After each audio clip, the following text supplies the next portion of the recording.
Assalamualaikum warahmatullahi wabarakatuh. Perkenalkan, nama saya Eri Mariadi. NIM saya 12007004. Prodi saya 2D Perbankan Syariah. Di sini saya akan mempresentasikan tentang definisi lafaz dan pembagiannya untuk memenuhi tugas dari Prodi Ushul Fiqih 2. Baik, langsung saja kita mulai. Baiklah, yang pertama adalah lafaz yang jelas maknanya.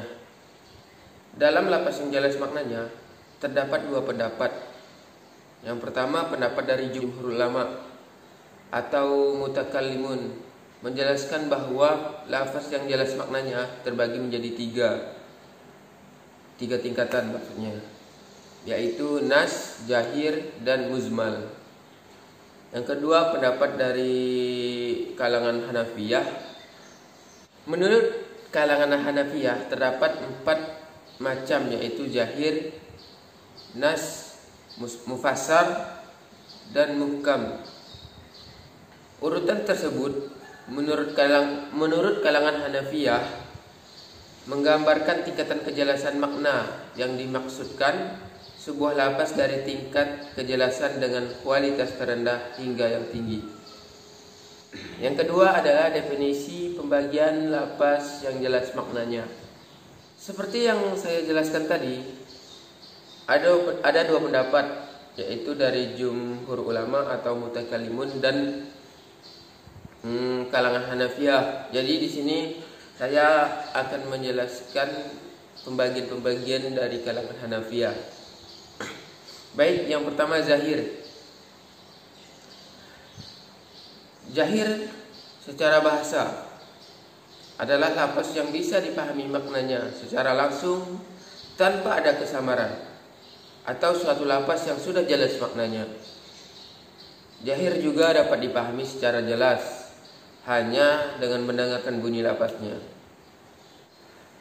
Yang kedua, nas. Nas menurut bahasa adalah raf'u al-sayy, atau munculnya sesuatu yang tampak. Secara istilah, nas adalah suatu lafaz yang menunjukkan hukum dengan jelas. Nah, berarti di setiap lafaz atau bacaan sudah terdapat hukum yang sangat jelas maknanya, yang diambil menurut alur pembicaraan. Namun ia mempunyai kemungkinan ditakhsis dan ditanwil yang memungkinkannya lebih lemah daripada kemungkinan yang terdapat dalam lafaz jahir. Yang ketiga ialah mufassar.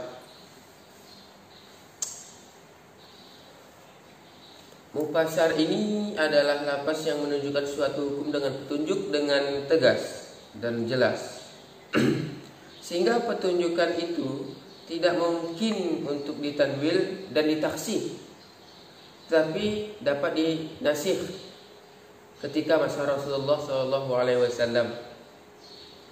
Nah, dari definisi yang saya paparkan tersebut dapat ditarik kejelasannya bahwa hakikat mufassar itu adalah yang pertama, penunjukannya terhadap makna jelas sekali. Yang kedua, penunjukannya itu hanya dari lafaz sendiri tanpa memerlukan qarinah dari luar. Yang ketiga, karena terang dan jelas maknanya dan terperinci maknanya.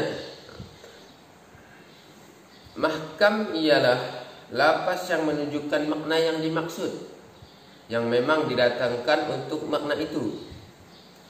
Lafaz ini jelas pengertiannya, tidak muhkam menduduki posisi tertinggi dalam kejelasan di antara derajat-derajat kejelasan lafaz. Muhkam menunjukkan makna yang jelas dan tidak ada kemungkinan ditakwil, takhsis, dan nasih. Yang ketiga ialah definisi lafaz yang tidak jelas maknanya. Dalam pandangan ulama Hanafiyah, lafaz yang tidak dijelaskan artinya tersebut itu disebut ghairu wuduh al-makna, yang rinciannya dan urutan peringkatannya adalah Khafi yaitu artinya tidak jelas, muskil artinya lebih tidak jelas, muzmal artinya sangat tidak jelas, tasyabi artinya paling tidak jelas. Nah, dalam Al-Quran tidak boleh ada yang tidak jelas maknanya atau artinya. Oleh karena itu semua lafaz dalam Al-Quran harus jelas maknanya. Jadi berdasarkan pembagian lafaz yang tidak jelas maknanya tersebut, saya akan mendefinisikan satu persatu secara singkat dan singkat, mudah-mudahan jelas. Yang pertama, khafi atau tidak jelas. Khafi adalah lafaz yang dari segi penunjukannya kepada makna adalah jelas, namun ketidakjelasannya muncul ketika menerapkan pengertian itu kepada kasus tertentu. Ketidakjelasan itu disebabkan karena bentuk kasus itu tidak persis sama dengan kasus yang menunjukkan oleh dalil. Yang kedua, muskil. Muskil ini adalah ketidakjelasan arti suatu lafaz disebabkan oleh lafaz itu diciptakan untuk beberapa pengertian yang berbeda sehingga tidak mengetahui pengertian mana yang dimaksud. Dalam sebuah redaksi memerlukan indikasi atau dalil dari luar seperti dalam lafaz mustarok maksudnya.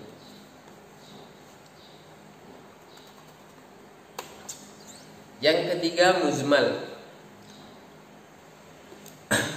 Muzmal mengandung makna secara global di mana kejelasan maksud dan rinciannya tidak dapat diketahui dari pengertian lafaz itu sendiri.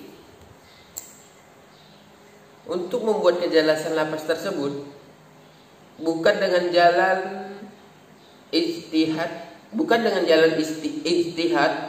tetapi dengan penjelasan dari pembuat syariat itu sendiri. Misalnya kata-kata seperti salat, puasa, dan haji.